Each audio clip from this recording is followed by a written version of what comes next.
బహుశా ప్రపంచంలో రాజ్యాంగాలు ఉండవచ్చు, కానీ రాజ్యాంగాన్నే ఒక ఆయుధంగా మలిచినటువంటి చరిత్ర ప్రపంచంలో ఇంకెక్కడా లేదు. Before 1950s, a man who is not accepted to enter into the classroom, ఒక మనిషి పిల్లవాడు తరగతి గదికి రావడానికి నిషేధించబడినటువంటి దేశం ఇది. ఇవాళ పిల్లలు తరగతి గదిలో కూర్చొని చదవటం మాత్రమే కాదు, మేము చదువుకోవడానికి ప్రత్యేక పాఠశాలల్ని బడ్జెట్ని ఇవ్వండి అని అడుగుతున్నాం.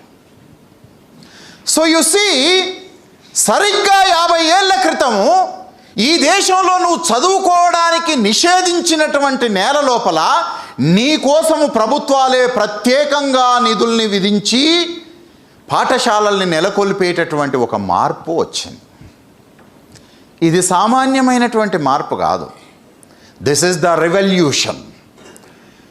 నిషేధపు సంఖ్యలని మొత్తం బద్దలు కొట్టి మనుషులు స్వేచ్ఛా ప్రపంచంలోకి విహరించేటటువంటి ఒక ప్రాసెస్ని the man who give in the form of document. పుస్తకమే అయితే ఎవడైనా పాటించవచ్చు, పాటించుకోకపోవచ్చు, కానీ ఆయుధం అయితే అది ఖచ్చితంగా అందరినీ ఒక ఆర్డర్ లోపల పెడుతుంది, అందరినీ ఒక సోషల్ ఆర్డర్ లోపల పెడుతుంది.